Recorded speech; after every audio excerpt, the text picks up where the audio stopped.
ಅಕ್ಷರದಲ್ಲಿ ಹೇಳಲಿಕ್ಕೆ ಸಾಧ್ಯವೇ ಇಲ್ಲದ್ದು. ತುಂಬ ಅಂದರೆ ತುಂಬ ಮಿಸ್ ಮಾಡ್ಕೋತೀವಿ. ಆದರೆ ನನಗೆ ಯಾವಾಗಲೂ ಹಂಗೆ ಅನಿಸಿಲ್ಲ. ನನಗೆ ಇಲ್ಲಿ ಬಂದಿರೋದು ಅಪ್ಪು ಸರ್ನ ಮೀಟ್ ಮಾಡೋಕ್ಕೆ ಬಂದಿದ್ದೀನಿ ಅನ್ನಂಗಿದೆ. ನಾನು ಯಾವತ್ತೂ ಇದು ಕಲ್ಪನೆಯಲ್ಲಿಲ್ಲ.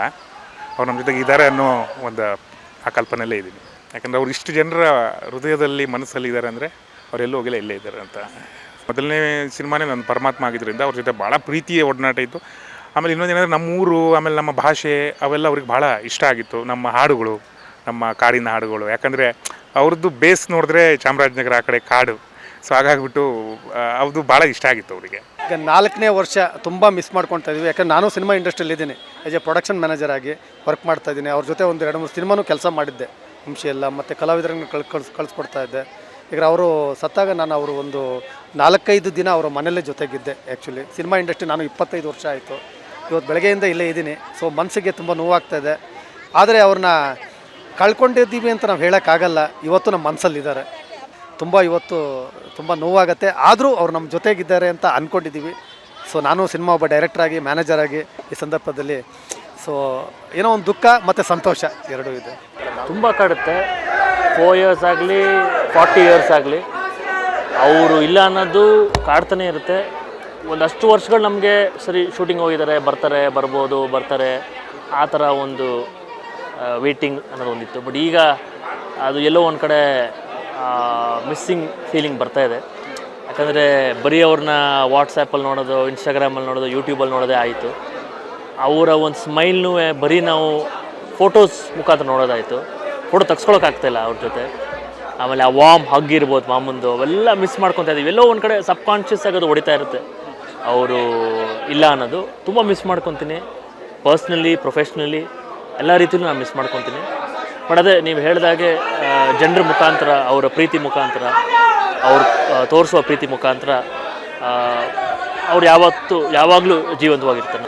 ಜಿಮ್ಮಲ್ಲಿ ಸಿಗೋದಿರ್ಬೋದು, ಅವ್ರ ಮನೆಗೆ ಟೀ ಕುಡಿಯೋಕ್ಕೆ ಹೋಗೋದಿರ್ಬೋದು. ಆಮೇಲೆ ಅವ್ರದ್ದು ಯಾವುದೇ ಮೂವಿ ಅವರ ಒಂದು ಸಂಸ್ಥೆಯಿಂದ, PRK ಸಂಸ್ಥೆಯಿಂದ ಮೂವಿ ಬರೆದಿದ್ದಾಗ ನಮಗೆ ಅವರು ಮೆಸೇಜ್ ಮಾಡಿಲ್ಲ, ಕಾಲ್ ಮಾಡಿ ಎದಿರೇನು ಒಂದು ವಿಶಿಂಗ್ ವಿಡಿಯೋ ಮಾಡ್ಕಳಿಸೋ ನನಗೆ ಈ ಥರ, ನನಗೂ ನನ್ನ ತಂಗಿಗೆ ಹೇಳೋರು ವಿಶಿಂಗ್ ವಿಡಿಯೋ ಮಾಡ್ಕಳಿಸೋ ಅಂತ.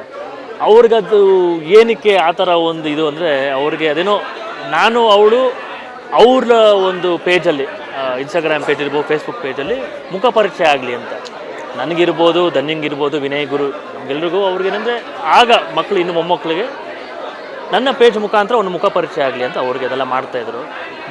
ಆ ಥರ ಒಂದು ಥಾಟ್ ಪ್ರೊಸೆಸ್ ಭಾರಿ ಕಷ್ಟ ಸಿಗೋದು. ಆಮೇಲೆ ನೋಡಿ, ನನಗೇನೋ ಅವ್ರು ಸಿನಿಮಾ ಮಾಡಬೇಕಿತ್ತು, ಬಟ್ ಶಿವಣ್ಣಮಾಮ ನನಗೆ ಸಿನಿಮಾ ಮಾಡ್ತಾಯಿದ್ದಾರೆ. ಏನೋ ನೋಡಿ, ಅವರು ಅಂದ್ಕೊಂಡಿದ್ದು ನನಗೆ ಯಾವುದೋ ಒಂದು ರೀತಿಯಲ್ಲಿ ಶಿವಣ್ಣಮಾಮ ಮಾಡಿಕೊಡ್ತಾಯಿದ್ದಾರೆ ಅಂತ. ನನಗೆ ಶಿವಣ್ಣಮಾಮ ಹಾಗೂ ಗೀತಾಂಟಿ ಮಾಡ್ತಾಯಿದ್ದಾರೆ ಅಂತ ಭಾರಿ ಖುಷಿಯಾಗುತ್ತೆ. ಆಮೇಲೆ ಅವ್ರಿಗೆ ಡೈರೆಕ್ಟ್ ಮಾಡಬೇಕಾದಂಥ ಸತ್ಯಪ್ರಕಾಶ್ ಸರ್ ಅವರು ನನಗೆ ಡೈರೆಕ್ಟ್ ಮಾಡ್ತಾಯಿದ್ದಾರೆ. ಸೊ ಎಲ್ಲೋ ಅವರೇ ನಿಂತು ಇದೆಲ್ಲ ಏನೋ ಒಂದು ಪವಾಡ ನಡೀತಾ ಇದೆ ಅಂತ ನನಗೇನೋ ಒಂದು ಫೀಲಿಂಗು. ಬಟ್ ತುಂಬ ಮಿಸ್ ಮಾಡ್ಕೊತೀನಿ ಇದೆಲ್ಲ. ಅವ್ರಿಗೆ ಹೇಳಿದಾಗ ಭಾಳ ಖುಷಿಪಟ್ಟಿರೋರು. ಸಿನಿಮಾದಿರ್ಬೋದು ಹಾಗೂ ಎನಿ ಹೊಸ ನ್ಯೂಸ್ ಇರ್ಬೋದು, ಅವ್ರಿಗೆ ಹೇಳಿದಾಗ ತುಂಬ ಖುಷಿ ಪಡೋರು. ಇಲ್ಲ ಅಂತ ಭಾಳ ಬೇಸರ ಆಗುತ್ತೆ, ತುಂಬ ಬೇಸರ ಆಗುತ್ತೆ. ಬೆಳಗ್ಗೆ ನೋಡ್ತಾ ಇದೆ ಅಭಿಮಾನಿಗಳಂತೂ ಕಮ್ಮಿ ಆಗ್ತಾನೆ ಇಲ್ಲ, ಭಯಂಕರ ಜಾಸ್ತಿ ಆಗಿದೆ. ಪ್ರಪಂಚದಾದ್ಯಂತ ಅವ್ರಿಗೆ ಈ ಸೋಷಿಯಲ್ ಮೀಡಿಯಾ ಮುಖಾಂತರ ತುಂಬ ಕಡೆ ಸಿಕ್ಕಾಬಡೆ ಫ್ಯಾನ್ಸ್ ಇದ್ದಾರೆ ಅವ್ರಿಗೆ. ಸೊ ಅದು ನೋಡೋಕ್ಕೆ ಭಾರಿ ಖುಷಿಯಾಗುತ್ತೆ. ಚಲಪತಿ ಅವರು ನೋಡಿದೆ, ಅವ್ರು ನೋಡಿದಾಗ ಎಲ್ಲೋ ಒಂದು ಕಡೆ ನಮಗೇನಂದರೆ ಎಲ್ಲೋ ಮಾಮ ಶೂಟಿಂಗ್ ನಡೀತಾ ಇದೆ ಇಲ್ಲೆಲ್ಲೋ ಆ ಥರ ಅವ್ರನ್ನೆಲ್ಲ ನೋಡಿದಾಗ ನಮಗೆ, ಯಾಕೆ ಅಷ್ಟು ವರ್ಷಗಳಿಂದ ನೋಡಿದ್ದೀವಿ ಶೂಟಿಂಗ್ ಸ್ಪಾಟ್ಲಲ್ಲಿ ಮಾಮನ ಜೊತೆ ಅವ್ರು ಇರ್ತಾರೆ. ಸೊ ಅವ್ರನ್ನೆಲ್ಲ ನೋಡಿದಾಗ ನಮಗೆ ಮಾಮಂದೆಲ್ಲ ಶೂಟಿಂಗ್ ನಡೀತಾ ಇದೆ ಅಂತ ಅನಿಸುತ್ತೆ. ಏನೋ ಈ ಥರ ಒಂದು ಥಾಟ್ ಪ್ರೊಸೆಸಲ್ಲಿ ಇರ್ತೀವಿ ನಾವು. ನಿಮ್ಮನ್ನ ತೆರೆ ಮೇಲೆ ನೋಡಬೇಕು ಅಂತ ಸಿಕ್ಕಾಪಟ್ಟೆ ಆಸೆ ಆಯಿತು ಅವ್ರಿಗೆ. ಅವ್ರಿಗೆ ತುಂಬ ಆಗಿತ್ತು ಅವ್ರಿಗೆ. ಪ್ರಯತ್ನಗಳು ಹೌದು, ಅವರು ಅದೇ ನಿಮ್ಗೆ ಹೇಳಿದಾಗಲೇ ಮಾಡಬೇಕಿತ್ತು ಅಂತ ಒಂದು ಆಸೆ ಇತ್ತು ಅವ್ರಿಗೂ. ಅದು ಆಸೆಗೆ ಉಳ್ಕೊಂತು. ಯಾಕಂದರೆ ಅವ್ರು ಇದ್ದಾಗ ಅವ್ರ ಬಾಯಿಂದ ಬಂದಂಥ ಮಾತುಗಳದು. ಸೊ ಅದು ಯಾವತ್ತಿದ್ರೂ ಒಂದು ಬೆಲೆ ಇದ್ದೇ ಇರುತ್ತೆ. ಅವ್ರೇನು ನಮ್ಗೆ ಹಾಕ್ಕೊಟ್ಟಿದ್ರು ಒಂದು ದಾರಿ, ಅದನ್ನು ನಾವು ನಡ್ಕೊಂಡು ಹೋಗ್ತೀವಿ. ಅವರು ಯಾವತ್ತಿದ್ರೂ ಅವ್ರು ಬೆಳಗ್ಗೆ ಆಗಲಿ ಅವ್ರು ನೆನ್ಪು ಬರ್ತಾನೆ ಇರುತ್ತೆ. ಫ್ಯಾನ್ಸ್ ಮುಖಾಂತರ ನಾವು ಯಾವತ್ತಿದ್ರೂ ಅವ್ರನ್ನ ಮರೆಯೋಕ್ಕಾಗೋದಿಲ್ಲ. ಅವ್ರಿಗೆ ಆ ಘಟನೆಗಳಿಗೆ ತೂಕ ಅಷ್ಟಿದೆ. ಸೊ ಮರೆಯೋಕ್ಕಾಗಲ್ಲ ಅವ್ರ ಜೊತೆ ಇದ್ದಂಥ ಒಂದಷ್ಟು ಕ್ಷಣಗಳು. Thank you.